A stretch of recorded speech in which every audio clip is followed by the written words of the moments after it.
Hello my dear friends, this is Priyanka. Welcome back to career educational hub channel. आज हम discuss करेंगे UGC NET paper one का expected MCQ series का part number 4 हम discuss करेंगे। Important MCQ series जो है मैं आपके साथ में डिस्कस कर रही हूँ, पार्ट 4 है। 3 पार्ट ही हम डिस्कस कर चुके हैं। अगर आपने वीडियो को नहीं देखा है तो लिंक डिस्क्रिप्शन में दे दी, आप उस वीडियो को भी देख सकते हैं। अगर आपने इस चैनल को सब्सक्राइब नहीं किया है तो चैनल को जल्दी लाइक कर ले, शेयर कर ले एंड सब्सक्राइब कर ले अपने फ्रेंड्स के साथ में। Let us discuss question number 1।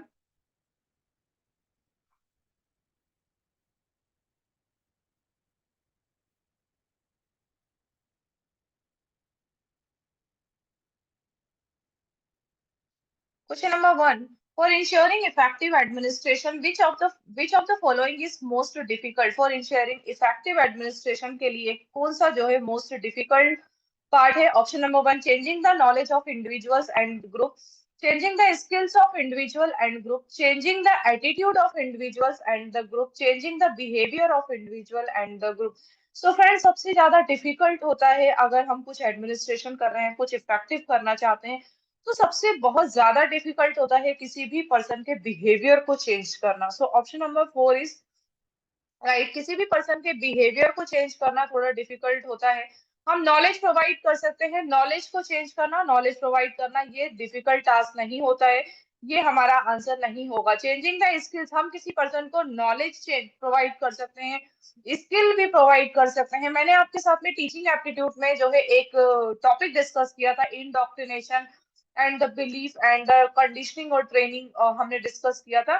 तो अकॉर्डिंग टू इंडोक्ट्रिनेशन हम किसी के भी बिहेवियर को चेंज नहीं कर सकते हैं। बिहेवियर को चेंज करना थोड़ा सा डिफिकल्ट होता है, लिटिल बिट डिफिकल्ट होता है as compare to knowledge, as compare to skills and the attitude. Option number 4 is right.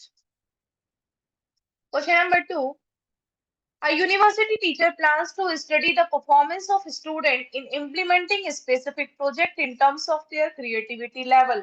Which method of research will be appropriate to use in this context? Option number 1, historical method. Option number 2, descriptive survey method, experimental method, and the ex post facto method. Question में आपसे पूछा गया है, एक university teacher जो है plan कर रहा है study of the performance of the students in implementing specific project. Student की जो है परफॉर्मेंस को जो है इम्प्लीमेंट करने की, जो है उनके क्रिएटिविटी लेवल को, उनकी परफॉर्मेंस को, कि स्टूडेंट प्रोजेक्ट में कितना वर्क कर रहा है, एक स्पेसिफिक प्रोजेक्ट लेकर स्टूडेंट की परफॉर्मेंस कैसी है उसको चेक करना चाहता है। दैट मीन्स कि इस टाइप की रिसर्च को बोलते हैं हम एक्स पोस्ट फैक्टो रिसर्च। मतलब स्टूडेंट ने एक प्रोजेक्ट ऑलरेडी कंप्लीट कर लिया है, अब स्टूडेंट्स की हम परफॉर्मेंस को मेजर कर रहे हैं। Friends, x post facto research में हम कॉज एंड इफेक्ट रिलेशनशिप को मेजर करते हैं। एक्सपोज फैक्टर को मीन्स होता है आफ्टर, मतलब जो चीज ऑलरेडी हो चुकी है उसके बाद हम उसको मेजर कर रहे हैं। स्टूडेंट ने अपनी परफॉर्मेंस दे दी है, प्रोजेक्ट को कंप्लीट कर लिया है, अब स्पेसिफिक प्रोजेक्ट में क्रिएटिविटी लेवल को इंप्लीमेंट करने के लिए टीचर जो है स्पेसिफिक परफॉर्मेंस को जो है स्टडी करना चाहता है। दैट मीन्स कि स्टूडेंट ने प्रोजेक्ट कंप्लीट कर लिया है, टीचर इनकी परफॉर्मेंस पर स्टडी करना चाहता है। मतलब आफ्टर द सर्कमटेंसेस, आफ्टर जो रिसर्च होती है, कॉज एंड इफेक्ट रिलेशनशिप को मेजर करते हैं। Expose factor means and experimental research में क्या होता है फ्रेंड्स, हम इंडिपेंडेंट एंड वेरिएबल रिसर्च पर, इंडिपेंडेंट एंड डिपेंडेंट वेरिएबल पर जो है रिसर्च करते हैं। हिस्टोरिकल रिसर्च मैं सारे ऑप्शन आपको एक्सप्लेन कर देती हूँ। हिस्टोरिकल रिसर्च में क्या होता है, हिस्टोरिकल में जो चीज ऑलरेडी हिस्ट्री में हुई है, फॉर एग्जाम्पल हम मम्मीज को चेक करते हैं, हिस्टोरिकल रिसर्च हमारी क्वांटिटेटिव होती है, मम्मीज को चेक करते हैं। तो जो जैसे गांधी जी का चश्मा, गांधी जी की धोती, जो हिस्टोरिकल पास्ट जो चीजें हैं, जो ऑलरेडी गांधी जी का चश्मा है, हम उसमें रिसर्च तो कर सकते हैं पर हम उसमें चेंजेस नहीं कर सकते friends. Descriptive research is also quantitative research. Descriptive research में क्या होता है, हम जो है एक पर्टिकुलर जो जो ऑलरेडी प्रेजेंट में चल रहा है, हिस्टोरिकल मींस पास्ट में जो हो चुका है हम उसको प्रेजेंट में चेक करते हैं, बट डिस्क्रिप्टिव में जो प्रेजेंट में चल रहा है हम उसको जो है एनालाइज करते हैं। दैट इज, तो यहाँ पर यूनिवर्सिटी टीचर स्टूडेंट की परफॉर्मेंस को, जो ऑलरेडी प्रोजेक्ट कर चुके हैं, उनकी परफॉर्मेंस पर स्टडी करना चाहता है, मतलब जो हो चुका है, एक्सपोज फैक्टो मेथड। तो option number 4 is right. Question number 3। Have you stop telling lies? अगर मैं आपसे बोलूं क्या आपने चीटिंग की है, आप बोलो यस, आप यस बोलोगे तो भी फंसोगे, नो बोलोगे तो भी फंसोगे। तो complex question, question is very complex. Policy, ये इनफॉर्मल पॉलिसी का क्वेश्चन है। मैं आपसे बोलूं क्या आपने चीटिंग की है, क्या आप चीटिंग करते हो? अगर आप यस बोलोगे तो भी फंसोगे, अगर नो बोलोगे तो भी फंसोगे। नहीं, मैंने चीटिंग नहीं की है। That means complex question. Have you stop telling lies? Yes, no, मतलब कॉम्प्लेक्स क्वेश्चन। सो यहाँ पर आंसर हो जाता है complex question. Option number one is right. Question number four, wherever there is smoke there is fire। ये friends Indian logic का question है। Example is there is a smoke in mister Sharma chambers. यहाँ पर smoke है mister Sharma के chambers में, there must be fire in mister Sharma chamber. मतलब कि मिस्टर शर्मा के चैम्बर में अगर स्मोक है तो इसका मतलब वहां पर फायर भी होगी। मतलब ये प्रूफ हो रहा है, हम प्रत्यक्ष प्रमाण दे रहे हैं, परसेप्शन के बेसिस पे एनालिसिस कर रहे हैं। अगर कहीं पे धुआं है तो इसका मतलब वहां पे आग भी होगी, अगर कहीं पे आग है तो वहां पे धुआं भी होगा। ऑब्वियसली जहां पे स्मोक होता है तो वहां पे फायर भी होगी, फायर है तो वहां पे स्मोक भी होगी। मतलब हम यहाँ पे प्रत्यक्ष, प्रत्यक्ष का मीन्स होता है जो विजिबल हो, जो प्रूफ हो जाए, जो हम परसीव कर पा रहे हैं। हम ये यहाँ पे एनालिसिस करते हैं कि क्या अगर स्मोक है तो जरूर वहां पे फायर होगी, अगर फायर है तो जरूर स्मोक भी होगा। दैट मीन्स कि प्रत्यक्ष प्रमाण is our answer. Option number one is right. Question number five, which of the following correctly lists computer memory types of lowest to highest speed। इस क्वेश्चन में आपसे कंप्यूटर की मेमोरी को जो है आपको सीक्वेंस में लगाना है, lowest to the highest speed को पूछा गया है। फ्रेंड्स आपको पता है सबसे ज्यादा लोएस्ट स्पीड जो होती है कंप्यूटर मेमोरी की, वो सेकेंडरी मेमोरी की होती है। जो हमारी प्राइमरी मेमोरी होती है, जो उसकी जो है स्पीड जो है वो हाईएस्ट होती है। तो ऑप्शन जो है आप ऐसे भी मेजर कर सकते हो, आपको नीड नहीं है कि सारे ऑप्शन को जो है बड़े और कंफ्यूज हो। तो आप जो है इसको आंसर को ऑटोमेटिक टिक कर सकते हैं। अब वो कैसे टिक कर सकते हैं? यहाँ पे दिया है मैन मेमोरी, मैन मेमोरी की नहीं होगी, कैश मेमोरी हमारी सबसे फास्ट होती है, सेकेंडरी स्टोरेज भी है यहाँ पर, बट यहाँ पर कैश मेमोरी को पहले दे दिया है। कैश मेमोरी की स्पीड जो है वो सबसे हाईएस्ट होती है। सो सबसे हाईएस्ट होती है cache memory, then main memory, then after that secondary storage और द सेकेंडरी मेमोरी। तो सेकेंडरी मेमोरी स्टोरेज को आपको lowest to the highest speed में जो है सीक्वेंस में लगाना था। Option number three is right. Question number six, statement number one, in peer-to-peer network there is no central server, instead each computer can act as a server as a as a client। Question में पूछा गया है in peer-to-peer network there is no central server, instead each computer can act as a server as well as a client। yes, LAN is a computer network created an individual person। Friends यहाँ पर option statement number two is wrong, because lane means होता है local area network. लेन जो local area network means जहां पर लेन लगा होता है वहां के पूरे एरिया को कवर करता है। फॉर एग्जांपल कोई ऑर्गेनाइजेशन है, हमने लेन लगा के रखा है, तो ऑर्गेनाइजेशन जितना भी बड़ा है वो पूरे एरिया, पूरे नेटवर्क को कवर करेगा। इंडिविजुअल पर्सन के लिए लैंड नहीं होता है। So statement number two is wrong. अब स्टेटमेंट नंबर वन में आपसे पूछा गया है in peer to peer network there is no, peer to peer network में कोई नो सेंट्रल सर्वर नहीं होता है। पीयर टू पीयर में मतलब अगर peer to peer to group है, टू पर्सन का ग्रुप है, थ्री पर्सन का ग्रुप है, तो यहाँ पे कोई सेंट्रल सर्वर नहीं होता, ये एज अ क्लाइंट की तरह वर्क करता है। So statement number first is right.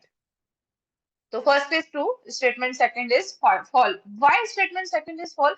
Statement second इसलिए फॉल होगा क्योंकि लेन लोकल एरिया नेटवर्क किसी पर्टिकुलर एरिया और ऑर्गेनाइजेशन में लगा होता है, एरिया को कवर करता है, इंडिविजुअल पर्सन के लिए लैंड नहीं होता है। So statement number two is right. So friends ये मैथमेटिक्स का एक क्वेश्चन है। Kavita sold a mobile phone at the price of 1950। Kavita ने सोल्ड किया अपना मोबाइल फोन 1950 में 1950 रुपीज में, and made a loss of 25%, and उसको लॉस होता है 25% का। At what price will she have to sell it to get a profit of 30%। Friends Kavita ने जो अपना मोबाइल फोन है उसको 90 ₹1950 में जो है सोल्ड किया। एंड अब उसको लॉस कितने का हो रहा है? 25%। एंड उसका ये जो प्राइस है दैट मीन्स कि वो कितना है? 75%। क्योंकि उसको 25% का लॉस हो रहा है तो कॉस्ट प्राइस कितनी हो जाएगी? 25 का लॉस हो रहा है दैट मीन्स कि 75%। अब हमें उसको प्रॉफिट कैसे अर्न करना है? 130 का। सो आपका आंसर जो है ऐसे निकल के आ जाएगा। इस टाइप के क्वेश्चन जो आते हैं एनडीए इस टाइप के प्रॉफिट एंड लॉस में, ये इजी क्वेश्चन होते हैं, बहुत ज्यादा डिफिकल्ट नहीं होते हैं। तो ये क्वेश्चन जरूर पूछता है एनडीए। सो आपको जो है सॉल्व कर लेना है। 25% का जो है लॉस हो रहा है दैट मीन्स कि 100 में से हम 25 को जो है माइनस कर देंगे तो हमारा निकल के आ जाएगा 75%। मतलब सेलिंग कितने में हो रही है? 75% में, क्योंकि हमने जो लॉस हो गया है अभी तक को वो 25% का है, लॉस हो गया तो दैट मीन्स कि वो 75 पे हम 30 का प्रॉफिट जो है मेजर कर लेंगे। That means answer is 3380। Question number is 8। Friends, ये नंबर सीरीज का क्वेश्चन है। नंबर सीरीज का क्वेश्चन एक क्वेश्चन जरूर आता है, कोडिंग का आता है, नंबर सीरीज का आता है, प्रॉफिट एंड लॉस का आता है। सो फ्रेंड्स, आपके ऐसे पेपर 1 में जो है 10 यूनिट्स है तो 10 यूनिट्स में 5 क्वेश्चंस आपके हर यूनिट्स में आते हैं। कभी कभी कुछ यूनिट्स में एक दो ज्यादा बढ़ा के पूछ लिए जाते हैं, वैसे मोस्ट ऑफ द चांस होते हैं सारी यूनिट से 5 क्वेश्चंस आपसे पूछे जाते हैं। तो फ्रेंड्स, आप सबसे पहले तो नंबर सीरीज में आप क्या करो? एडिशन चेक करो। अगर एडिशन सही नहीं दिख रहा है, आप गेप को फाइंड आउट नहीं कर पा रहे हो, तो माइनस को चेक करो, मतलब सब्सट्रैक्शन को चेक करो।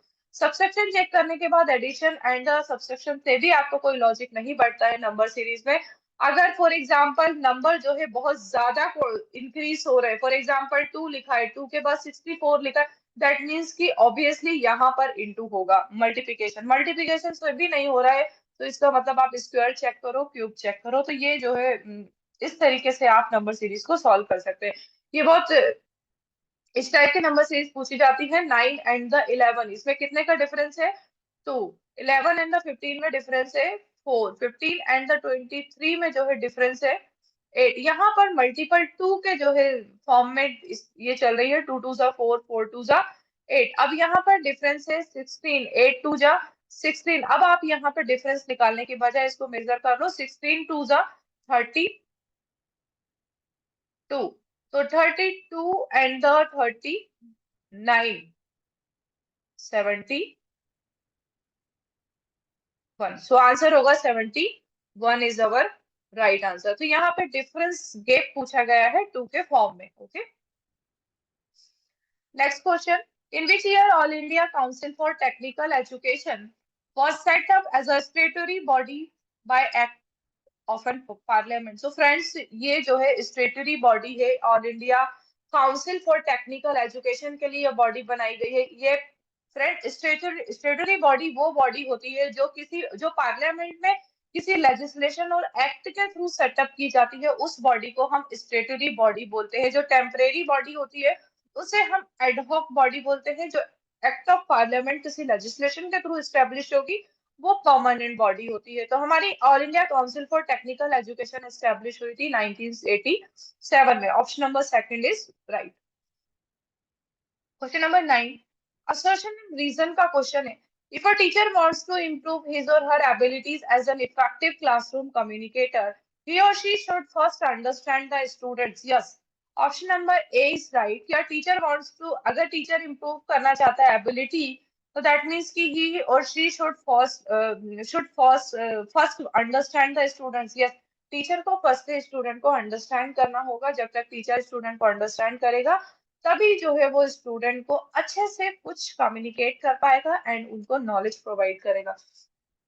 टीचर को पहले स्टूडेंट को अंडरस्टैंड करना होगा।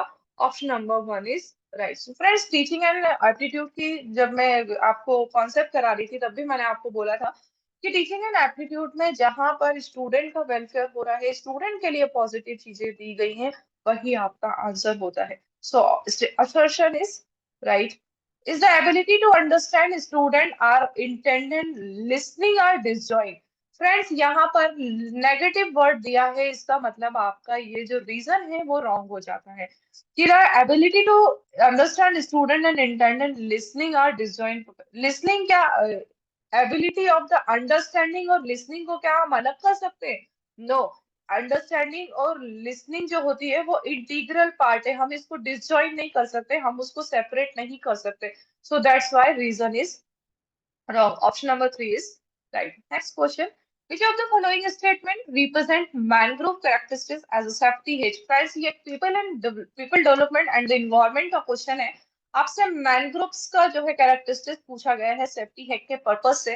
तो option number one, the mangrove trees are tall with dense canopies. The mangrove trees provide both food and medicines. The mangrove swamps separate the human settlement from the sea. The mangrove trees protect vulnerable coastline as they hold soil together. Yes, mangrove जो आपकी जो trees होती हैं ये जो है mangrove trees जो होती हैं वनरेबल जो कोस्टलाइन होते हैं उनको जो है प्रोटेक्ट करती है, वनरेबल कोस्टलाइन को प्रोटेक्ट करने का वर्क करती है मैनग्रोव ट्रीज। मैनग्रोव जो है ट्रीज होते हैं वो वनरेबल कोस्टलाइन को जो है प्रोटेक्ट करते हैं as they hold soil together, and वो सॉइल को जो है होल्ड करके रखते हैं साथ में। तो ये इनका कैरेक्टरिस्टिक्स होता है, वनरेबल कोस्टल लाइन को प्रोटेक्ट करने का वर्क करती है। So option number four is right. Question में पूछा गया है friends, next question, India's first national policy on education was a sequel to the recommendation of which of the following committees and the commission? So friends, first national education policy then हमारी second आई थी 1986 में, उसके बाद NEP आई 2020 में। तो first national education policy के time पे 64 से 64 में जो रिकमेंड, ये जो टाइम पीरियड था वो था 1964 से 1966। तो हमारा जो कोठारी कमीशन आया था वो 1964 से 66 का टाइम पीरियड था। सो option number one is right. जब फर्स्ट नेशनल पॉलिसी आई थी रिकमेंडेशन उन्होंने किया था इस कमेटी का, कोठारी कमीशन बहुत इंपॉर्टेंट है, आपसे एग्जाम में पूछ लिया जाता है कोठारी कमीशन का, या तो ईयर पूछ लिया जाएगा या फिर आपसे पॉलिसी के अकॉर्डिंग पूछ लिया जाता है। तो इस तरीके से घुमा फिरा के आपसे क्वेश्चन पूछ लिए जाते हैं। तो ऑप्शन नंबर वन, तो फर्स्ट नेशनल एजुकेशन पॉलिसी 1968 1966 के आसपास जो ये कमीशन आया था। तो ये कमीशन का टाइम पीरियड 64 68 से फर्स्ट नेशनल एजुकेशन के पॉलिसी के टाइम तक चला था। दैट मीन सेकंड हमारा 86 में आ गया था, देन उसके बाद हमारा ड्राफ्ट आया था ना 2019 में, 20 में हमारी जो है न्यू एजुकेशन पॉलिसी 2020 आ गई। Question number 12. The research method which focuses on establishing with control among variables independent moderator and the dependent variable is called. Friends, ये रिसर्च एप्टीट्यूड का क्वेश्चन है। जब बात आती है हम डिपेंडेंट वेरिएबल का, इंडिपेंडेंट वेरिएबल का डिपेंडेंट वेरिएबल पर जो है क्या कॉज है वो हम चेक करते हैं, कॉज एंड इफेक्ट चेक करते हैं डिपेंडेंट का वेरिएबल के ऊपर। फॉर एग्जाम्पल, अगर हमने किसी पर्सन के ऊपर हम एक्सपेरिमेंट कर रहे हो, उस पर्सन को हमने मेडिसिन दी है, दैट मीन्स कि जिस पर्सन को हमने मेडिसिन दी है वो डिपेंडेंट है, जिसको हमने नहीं दी है वो इंडिपेंडेंट है। तो इंडिपेंडेंट वेरिएबल का हम जो है इंडिपेंडेंट वेरिएबल के ऊपर जो है कॉज एंड इफेक्ट चेक करके देखते हैं। यहाँ पर एक कंट्रोल वेरिएबल भी होता है, हम एक्सपेरिमेंट करते हैं इंडिपेंडेंट एंड डिपेंडेंट वेरिएबल में। It is the right answer is experimental method. Experimental method is a quantitative method क्योंकि इसमें जो रिजल्ट होता है वो एक्यूरेट होता है। Question number 13. The concept fraction of selection in classroom communication is determined the exception of reward related to. So, friends, classroom का जो communication होता है वो expectation of the reward जो रिवॉर्ड आप तभी एक्सपेक्ट कर सकते हो जब आपने कुछ एफर्ट्स लगाए हो, इसके लिए एफर्ट्स की रिक्वायरमेंट्स होती है। रिवॉर्ड एक्सपेक्टेशन तब हम डिटरमाइन करेंगे जब आपने कोई एफर्ट्स लगाए हो। तो आप एक्सपेक्ट तब करोगे जब आपको एफर्ट्स की नीड होती है रिवॉर्ड के लिए।